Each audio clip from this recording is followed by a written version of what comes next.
Some places carry silence like a scar. Tanner's Creek, Oregon, was one of those places. A timber town turned ghost suburb, built between wet pine hills and stubborn mist. It lived on the edge of a highway few people used anymore. For most of the year, fog hung low and cold over its roofs, like the breath of something holding secrets. It was also where, in the fall of 1989, a 12-year-old girl named Ivy Lane disappeared without a sound. Her story wasn't front-page news for long. No screaming headlines, no Dateline special, no suspects, at least not any that mattered. Just a missing poster stapled to telephone poles, the kind that curled at the edges with rain, and a single photograph of a girl in a windbreaker smiling too wide. For the people who lived in Tanner's Creek, though, it was as if time locked up the moment she vanished.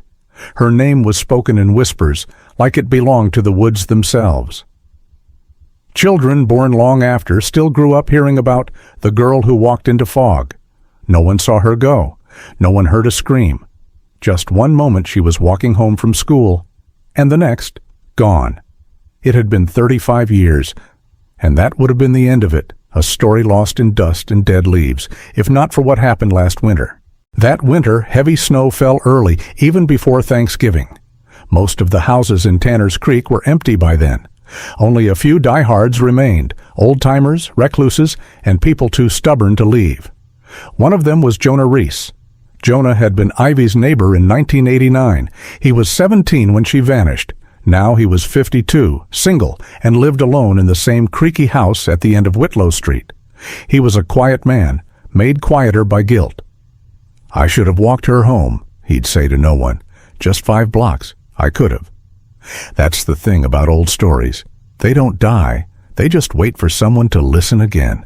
Jonah was clearing out his basement that December. The snow had started leaking through a crack in the stonework, threatening to ruin the stacks of junk he'd been too sentimental to throw away. There were old boxes, cans of film, broken sleds, yellowing newspapers. He moved everything slowly, coughing from the dust. But tucked behind an old dresser, he found something that made him freeze. It was a Polaroid photo pinned to the concrete with a rusted nail. The edges were water-stained, the image faint, but it was unmistakable. A young girl, Ivy. Same windbreaker, same smile.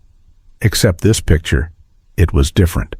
In the background, barely visible, stood a cabin, one that Jonah didn't recognize, one with no address, one that wasn't supposed to exist.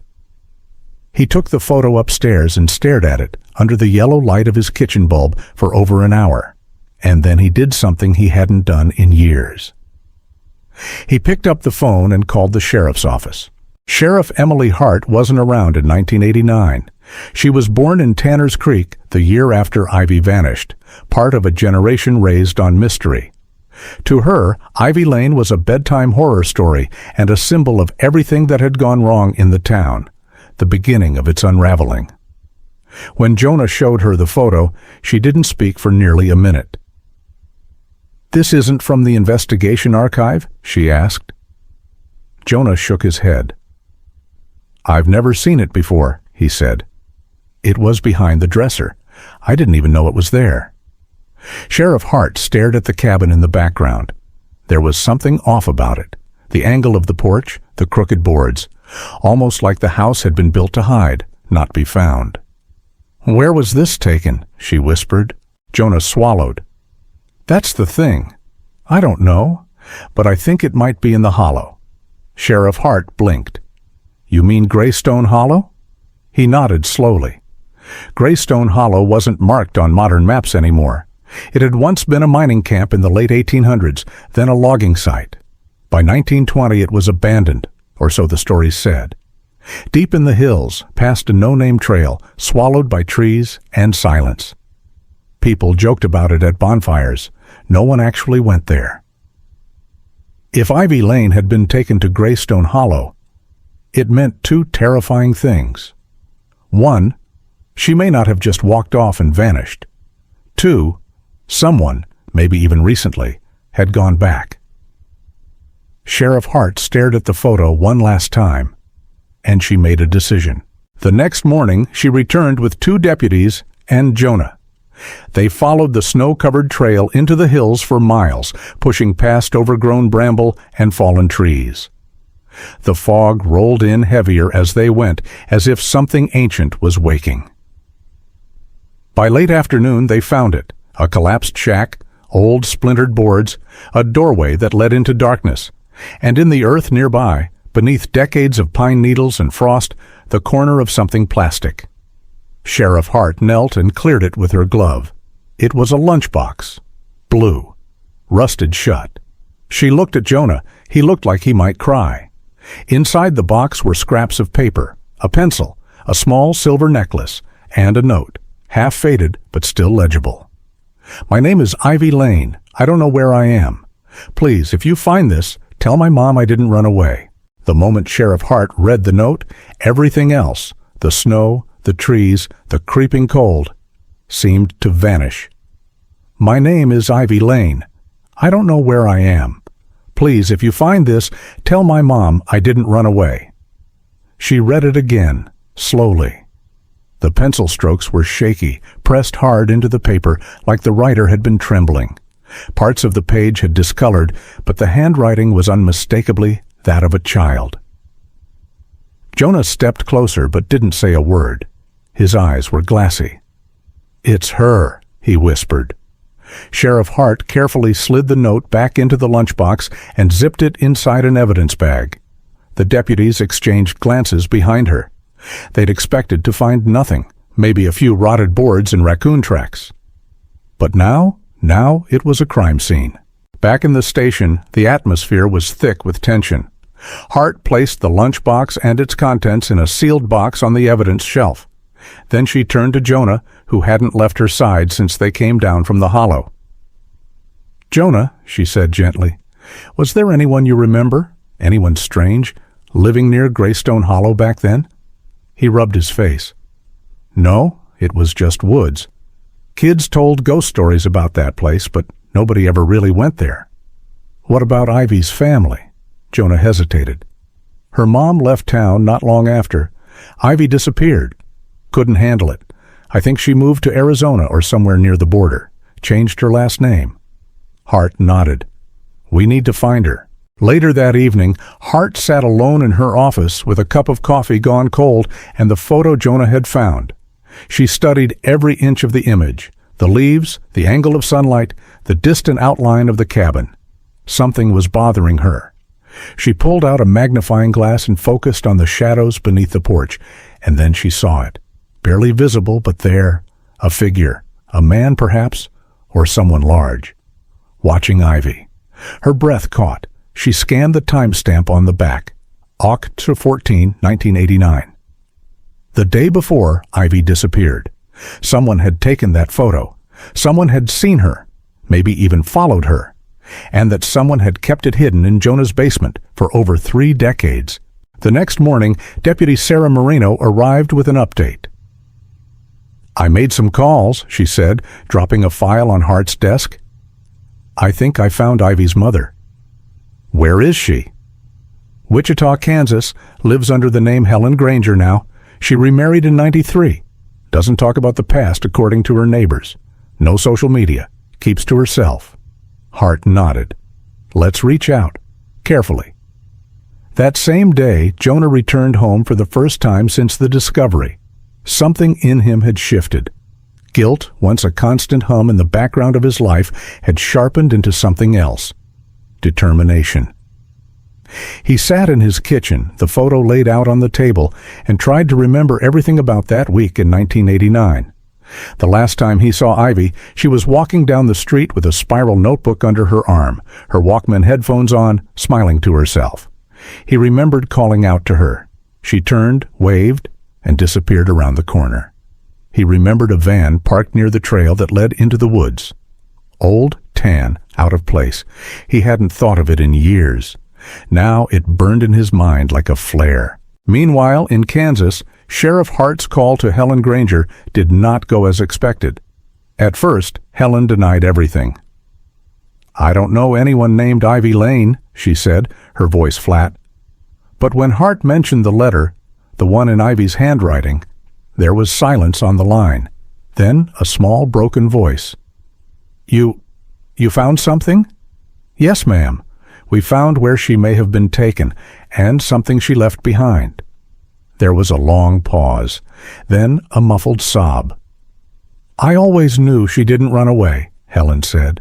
"They said she was troubled, said she'd wandered off. But I knew my girl. She was scared of the woods." "We'd like to fly you in," Hart said gently, "to see the evidence, to help us. Will you come?" Another pause. "Yes," Helen whispered. "I need to." That night, Jonah couldn't sleep. He kept seeing Ivy's face in the Polaroid, and the shadow beneath the porch. So he got dressed, grabbed a flashlight, and walked.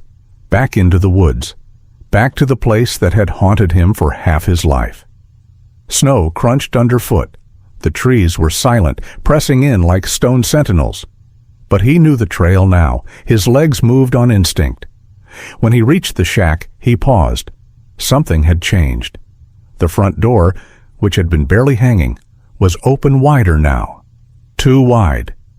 He stepped inside slowly. The beam of his flashlight danced across broken boards and piles of leaves. But something gleamed under the far wall. A rusted metal handle. He crouched. A hatch, half covered in dirt and bark, barely noticeable. Unless you knew to look. He stared at it, heart pounding. Then he reached forward and pulled.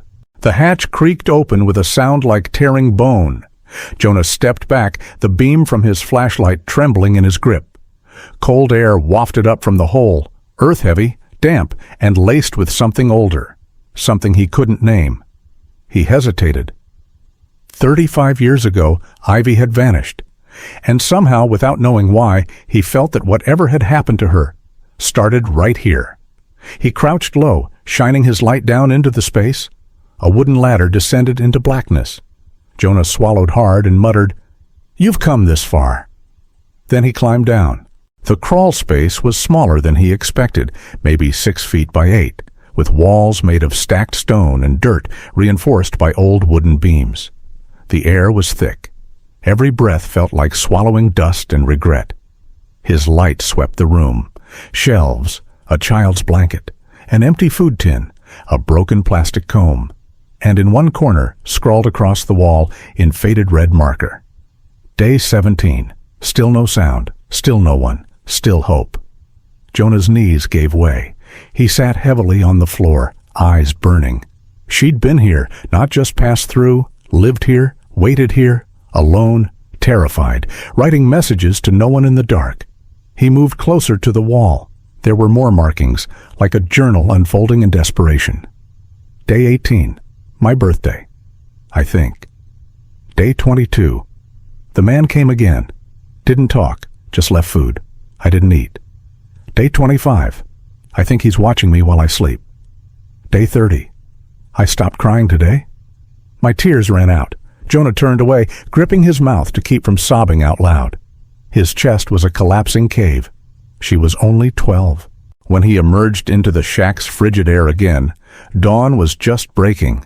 Faint blue light filtered through the trees, making the snow glitter like ash. He didn't bother brushing it from his coat. He walked straight to Sheriff Hart's office. When she saw his face, she stood before he even spoke. "You found something," she said. Jonah nodded. "A room, under the shack." He placed a photograph on her desk, one he'd snapped on his phone before leaving. The scrawled red messages on the wall, and beneath them a single object, a doll, hand-stitched, worn. Hart stared at it for a long moment. "Let's go," she said.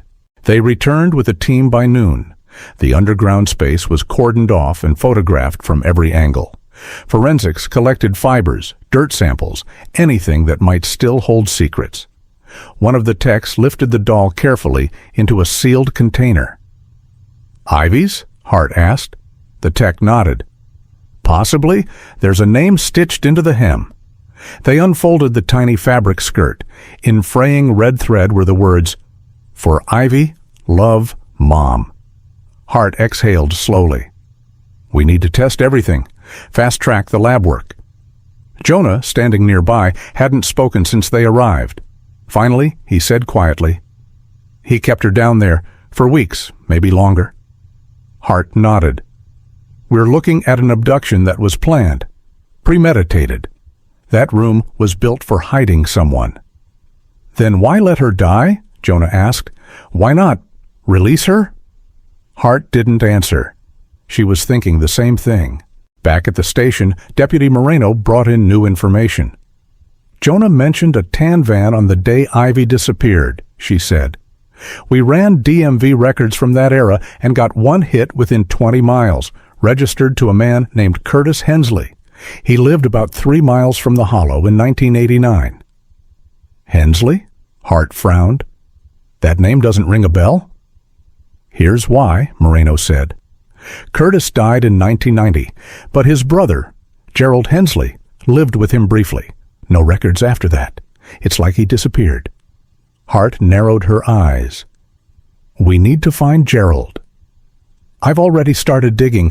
It's thin, but one old employment record says he worked as a janitor at Ivy's middle school." A long silence fell over the room. Hart looked at Jonah. "That name mean anything to you?" He shook his head, but something in his eyes shifted. Then, wait, there was a janitor, kept to himself. We called him Mr. G. Never knew his full name. Lived in a trailer past the railroad. "Is it still there?" "I doubt it. It was condemned years ago." Hart grabbed her keys. "Show me." The trailer was buried in brambles and brush, half collapsed, its roof peeled open like a can. Hart stepped over a rusted bike frame and ducked inside. The smell hit her first, mildew, rot, and a metallic tang that made her throat tighten. The place was a time capsule. Old calendars on the wall. November 1989 circled in red. Stacks of yellowed newspapers. A cot with a child's bedsheet. Faded pink, cartoon ducks. And on the counter, a photo album. She opened it. Every page sent a chill through her spine. Photos of Ivy, some from a distance, some taken without her knowing. One from the school playground, another outside her window. The last page was empty, except for a torn corner of a photograph, taped at an angle, in faded ink. "She's mine now." Hart closed the book. This wasn't just an abduction. It was an obsession. That night, back in Kansas, Helen Granger boarded a plane to Black Hollow County. She clutched a single item in her purse, a photo of Ivy taken 3 days before she vanished. Ivy had drawn a smiley face on the back. "Love you forever, Mama." Helen hadn't stopped carrying it in 35 years. Helen Granger stepped off the Greyhound bus like someone waking into a dream. It had been over 3 decades since she'd last seen Black Hollow. The town hadn't changed much. Same chipped lampposts, same forgotten corners. But to her, it all felt haunted. Every alley whispered her daughter's name. Every rustle of wind felt like Ivy's footsteps echoing in reverse. She gripped the photo in her coat pocket tightly. Ivy's last smile. Her only keepsake. A sheriff's cruiser waited at the curb. Hart stepped out, offering a slow nod. "Mrs. Granger," she said, "I'm sorry it took this long." Helen looked her square in the eye. "Just tell me she didn't suffer." Hart didn't answer. Back at the station, Hart laid out the evidence. The hidden bunker beneath the shack, the diary scrawled in red ink, the doll stitched with a mother's love. Helen stared at the photograph silently. When she finally spoke, her voice was flat. "This is where she lived, after she was taken. We believe she was held for at least 30 days, Hart said gently. Food wrappers suggest she was kept alive for weeks. We still don't know when or how she passed. Helen traced a fingertip over one of the diary entries. Day 18. My birthday, I think. She always lost track of time, Helen murmured. Even as a kid, she'd forget her age every birthday and ask me to remind her. Hart gave her a moment before continuing. We have a suspect, Gerald Hensley, lived nearby, used to work at Ivy's school. He vanished around the same time.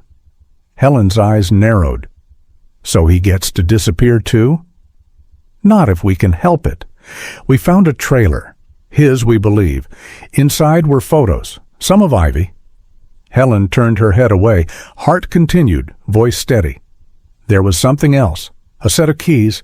One had a metal tag etched with Hollow Chapel. Ring any bells? Helen blinked. That church? It closed the year Ivy vanished? Hart nodded.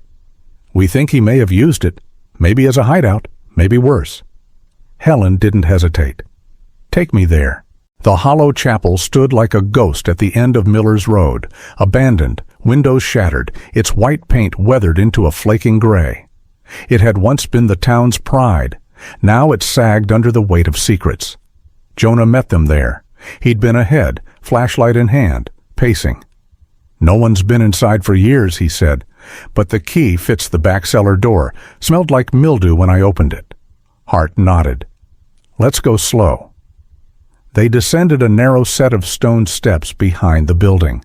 The air turned colder, denser, as though even sound refused to travel here. The cellar was vast, bigger than it should have been, a brick-lined chamber divided by rusted fencing. Jonah swept his light around. Looks like someone lived here, or at least hid here. There were piles of blankets in one corner, a camping stove, a crate of canned food, and in the middle, something that didn't fit. A child's shoe. Hart picked it up with gloved hands. Size matches Ivy. Helen stood frozen, staring at a wall covered in faded writing. I prayed for you every night. You said angels were real. They're not. Mama, I don't blame you. Helen reached out, touching the wall with trembling fingers. She was here too. It was the kind of moment that sears itself into a person's soul, a lifetime of grief, all in one room. Hart took a breath, then spoke. We'll get DNA. Forensics will go over this place. But Helen wasn't listening. She was staring at a large, water-stained box in the far corner. She walked over, knelt down, and opened it. Inside were dozens of cassette tapes, labeled in scratchy handwriting, Ivy, day 1 once, Ivy, day 2, Ivy, crying, Ivy, singing Ivy, sleeping. Hart's stomach turned. He'd recorded her. Every day. That night, the tapes were cataloged and taken in for digitization. Hart sat with the forensic techs as the first few were converted. The audio was crackly, warped with age, but Ivy's voice came through. Is someone there? Mama? Please take me home. Then a man's voice, calm, measured, flat. You're safe here now. Don't cry. You're mine. Hart slammed the laptop shut. That's enough. Jonah, watching from the hall, felt something shift inside him, like glass cracking beneath pressure. We need to find him. We will, Hart said, and when we do, he'll answer for every second of this. Meanwhile, Moreno ran down a lead. Gerald Hensley's Social Security number had been used, once, in 2006, to open a bank account in Iowa under a new name, Gary Hemsworth. Could be a match, Moreno said. No activity since then, but the address linked to the account, it's a cabin in northern Minnesota. Hart narrowed her eyes. Let's see if anyone still lives there. By morning, Helen sat alone in the motel room, photo in one hand, Ivy's old locket in the other. The walls were quiet, but her thoughts weren't. She could almost hear her daughter humming again, that same off-key tune she used to sing while brushing her hair. And then she remembered something, a story Ivy once told her, about a man who fed raccoons behind the school. He wore blue coveralls, carried peppermints, told her to keep secrets, because secrets meant love. Helen's hands went cold. That wasn't just a story. It was a warning, one no one had heard. Until now. Helen sat at the motel desk. The morning sun filtered through gauzy curtains. Her coffee had long gone cold. The only warmth came from the locket in her hand, Ivy's locket, tiny, gold, and etched with a sunflower on the back. She hadn't taken it off since Sheriff Hart placed it in her palm. A knock at the door startled her. It was Jonah. We found something, he said. You should see it. At the sheriff's office, a sketch sat on the desk, drawn in charcoal, rough but distinct. "This was found behind the plaster wall in the chapel cellar," Hart explained. "It's Ivy's drawing, probably done with burnt wood or whatever she had." Helen stepped forward. The figure in the drawing was unmistakable. A tall man, blue coveralls, a cap, a bucket in one hand, a peppermint in the other. Her voice cracked. "The man who fed raccoons?" Hart nodded. "She drew him dozens of times, sometimes faceless, sometimes with red hands." Jonah leaned in. "We ran old employment records.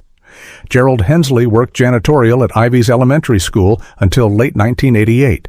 Fired after complaints from parents. Rumors. Nothing ever confirmed. Then he disappears 2 months before Ivy vanishes." "And you said the tapes," Helen asked softly. "Did they mention a name?" Moreno entered, holding a tablet. "We just digitized one from day 14. Listen." He pressed play. Ivy's voice came through faintly. "He says I'm his little bird, says he's keeping me safe. I don't like it when he takes off the blue jacket. That means it's time for... I don't want to say." Helen closed her eyes. Hart turned off the audio. "We're working with profilers now, but we think Ivy's kidnapper wasn't just trying to hide her. He was trying to create a new world, one where he wasn't Gerald. He was the man in blue, a protector. In his mind, a father figure." Jonah stepped forward. "We traced the Minnesota cabin, local law enforcement's on their way. It's remote, no phone, but recent satellite images show smoke from a chimney as of last month." Helen spoke without hesitation. "I want to go." "No," Hart said firmly. "You've done enough. We can't risk—" "I lost my daughter once," Helen said.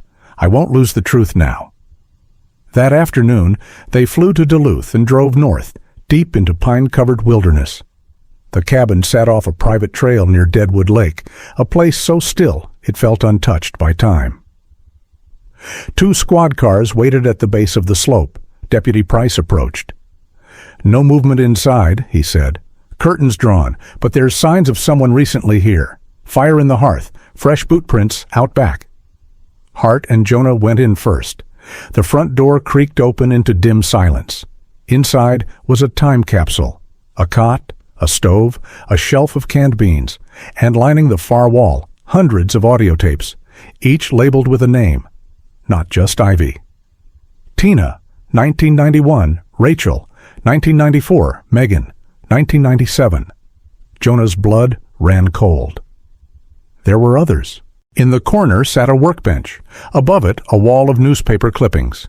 Missing children from across 4 states. Some names Jonah recognized. Most he didn't. Hart's voice trembled. This wasn't just a kidnapper. He was a collector. Jonah spotted something buried under old blankets. A duffel bag.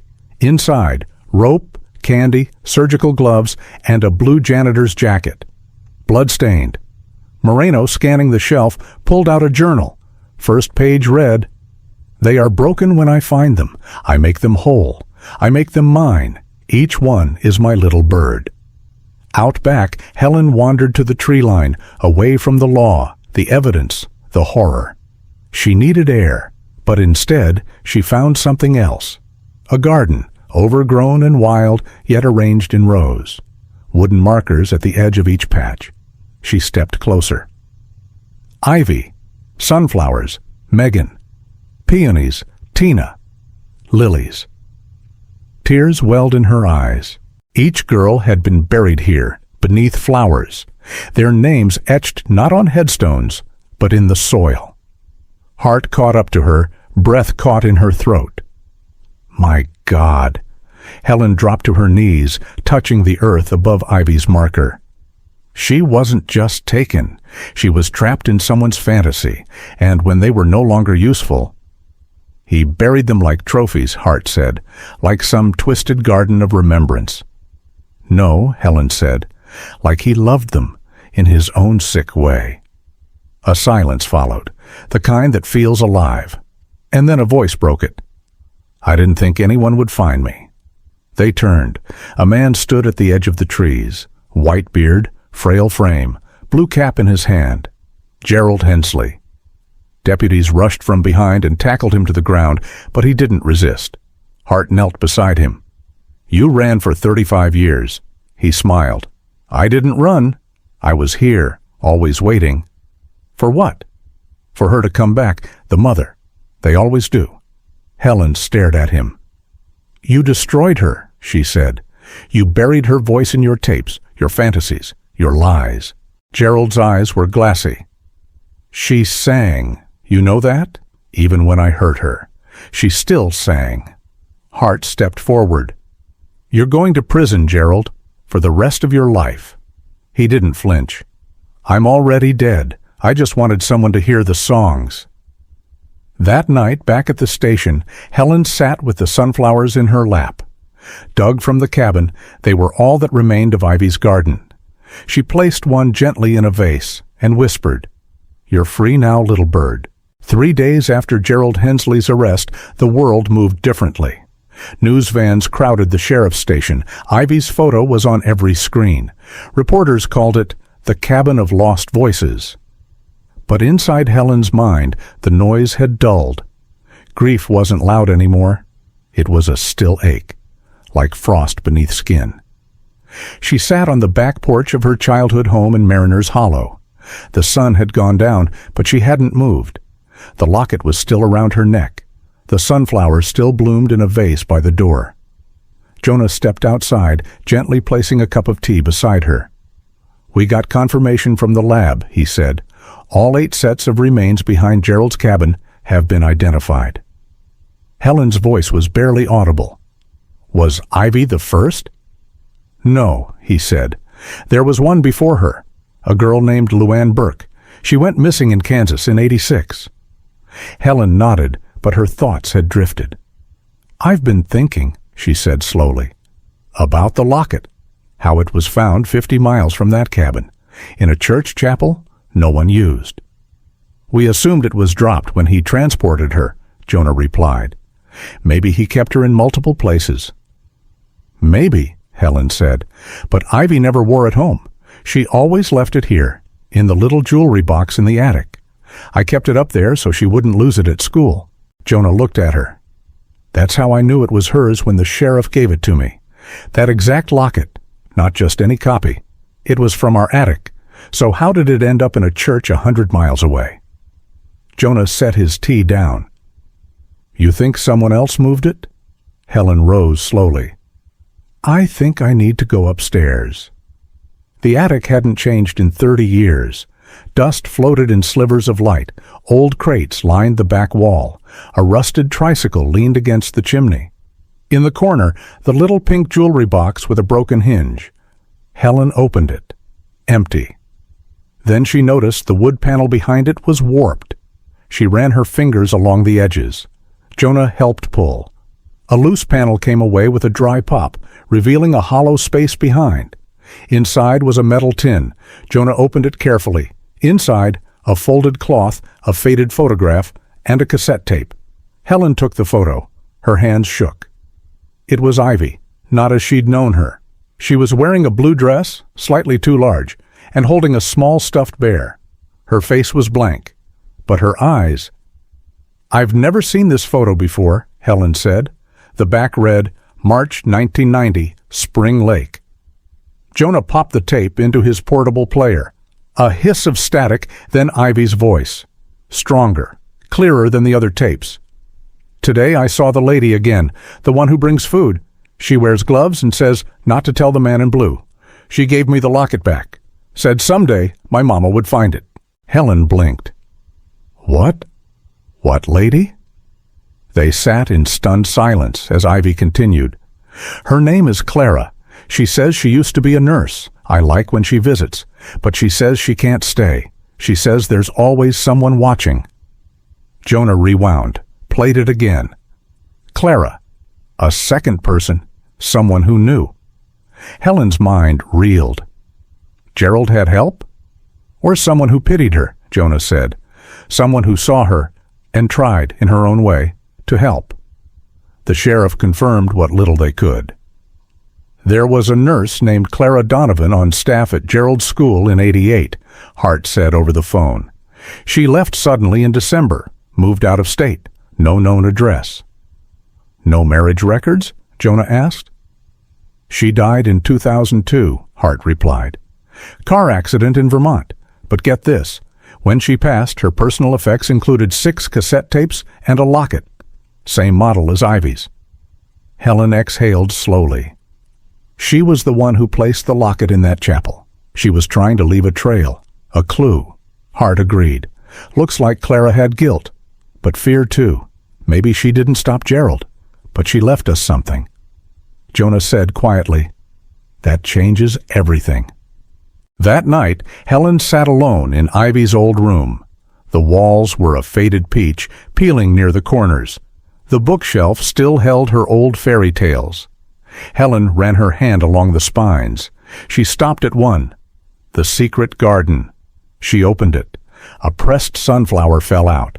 On the inside cover, Ivy had written, in crooked child handwriting, "If someone finds this, tell my mama the sunflowers bloomed." I waited. Helen pressed her forehead to the page. The next morning, she visited the cemetery.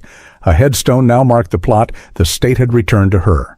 Ivy Sinclair, born July 12, 1981, vanished October 6, 1989, found June 2, 2025. You waited. I found you. She placed the pressed flower beside the stone. Jonah stood a few feet back, hands in pockets. She was trying to get back to you in every way she could, he said. Helen looked up. She left a trail, and someone followed. He nodded. We'll never know exactly how much Clara knew or how many others turned a blind eye. But your daughter's voice was never silenced. She left echoes. Helen smiled faintly. And they reached home. The sun fell in long shafts across the attic floor. Helen sat cross-legged beside Jonah, the final cassette resting in her palms. This wasn't one of Ivy's tapes. The label read in elegant cursive, "To whom it may concern, Clara D., 1991. Jonah threaded the tape into the player. A low click, then static, then Clara's voice, soft, steady, and tired. If someone's hearing this, I've already failed twice, once in silence, and once in leaving too little behind. My name is Clara Donovan. I was a school nurse, and I was afraid." Helen reached for Jonah's hand.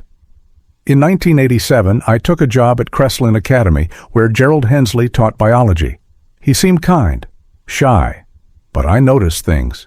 Girls avoided him in the hall. A janitor once told me he'd seen him out by the bus lot, after hours, always alone. Then one Friday in October 1989, he left early.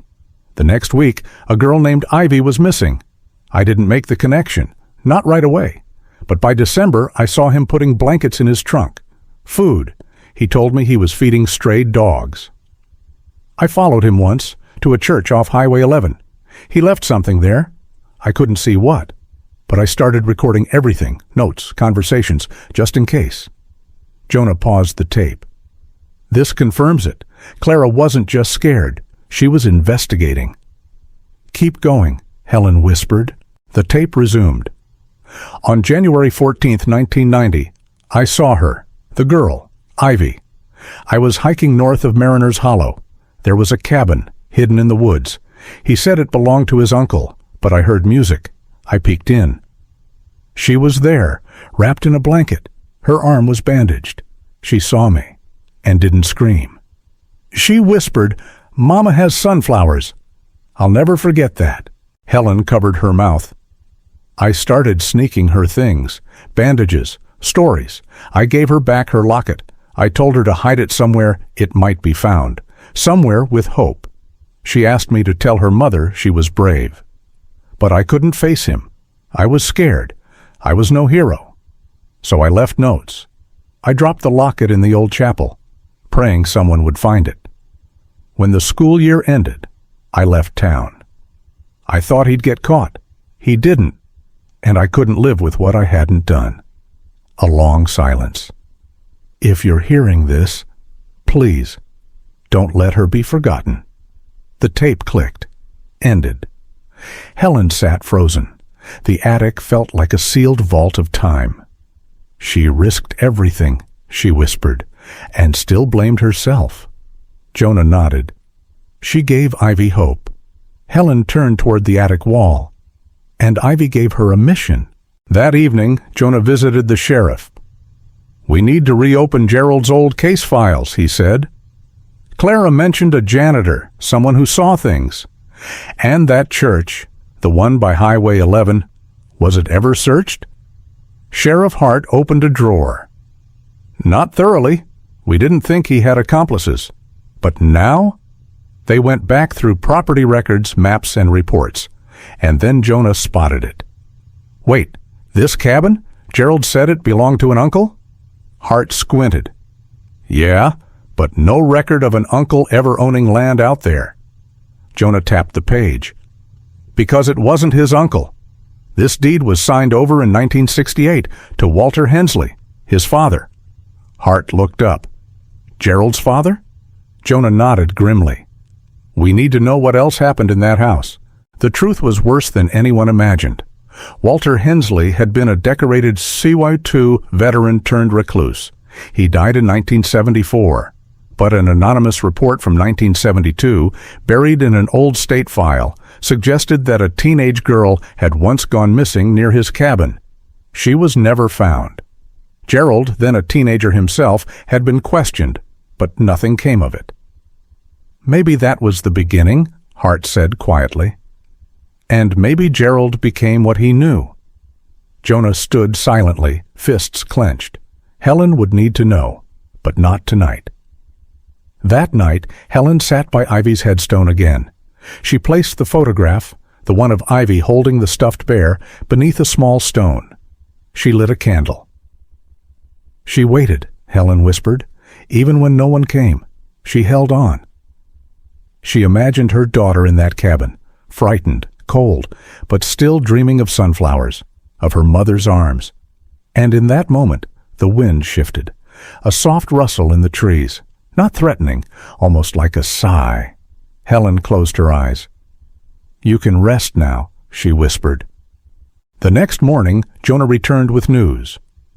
The FBI's opening a wider investigation. Turns out the same man, Walter Hensley, may be linked to 3 disappearances in the 1960s. Gerald might have learned it all from him. Helen felt the nausea rise. "It was generational." "Looks like it." "But Ivy broke it," she said. "She broke the silence, through Clara, through the locket, through the tapes." Jonah nodded. "Sometimes it just takes one person to speak, even if it's on a cassette hidden in an attic."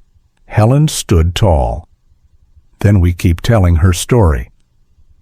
By fall, Ivy's story had reached national news. The tapes were archived at the Mariners Hollow Public Library. A local filmmaker began a documentary. Clara Donovan was posthumously honored by a women's advocacy group. But more importantly, other families, mothers, sisters, cousins, began to come forward. They too had tapes, photos, things they thought were meaningless. And slowly, cases reopened, names resurfaced.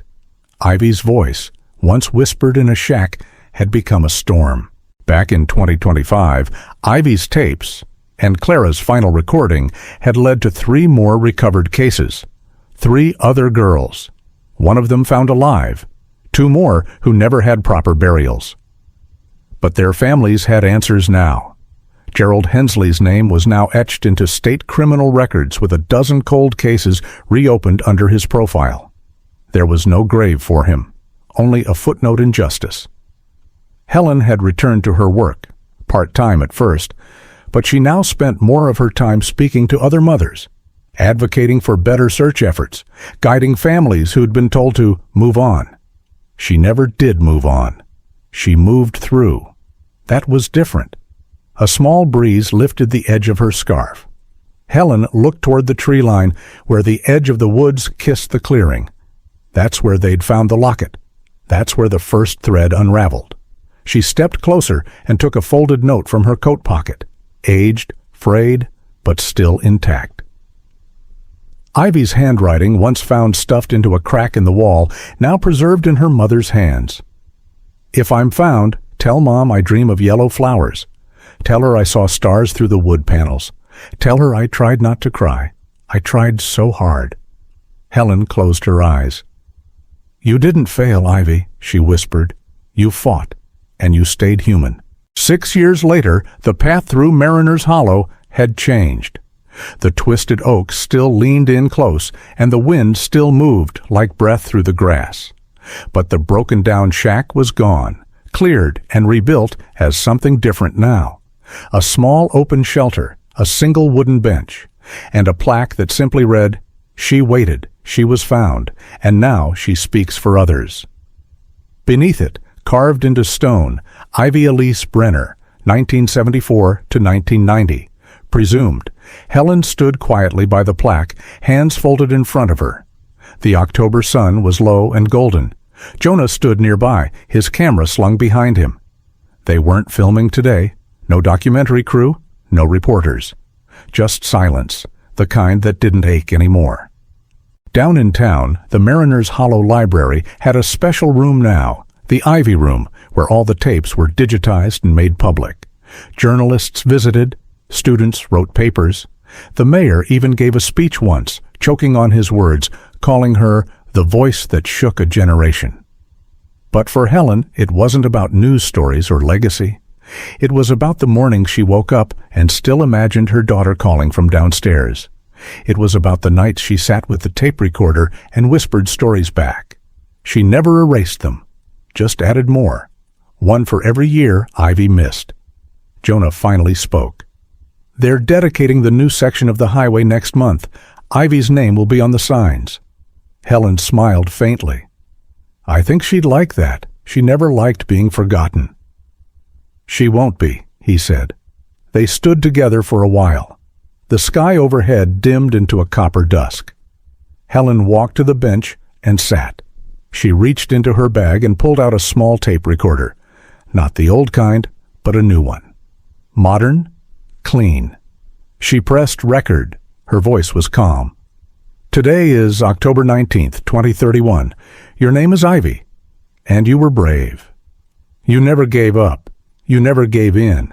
You spoke through silence, through walls, through strangers. You were loved, not just by me, but by people you never met, girls you never saw. You changed their lives. And I carry you with me, in every room I walk into, in every mother's eyes. You waited 35 years, but you were never really gone." She stopped the tape.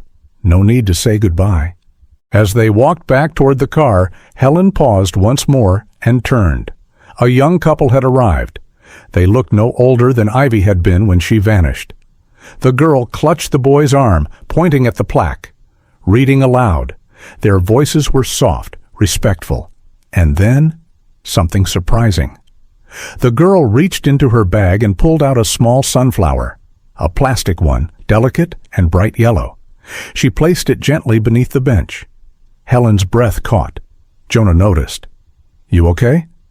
Helen nodded slowly. "Yes, she's still speaking."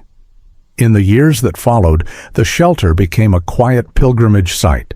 People left flowers, letters, sometimes headphones, little tributes to Ivy's tapes. They called it the listening place. And somewhere in the lives Ivy never got to live, her voice had carved new paths. One girl started a nonprofit for missing youth. One father reopened his daughter's case. One teacher now taught a class titled Telling Stories That Save Lives. None of them had ever met Ivy, but they all knew her, because even when she was gone, she had found a way to stay.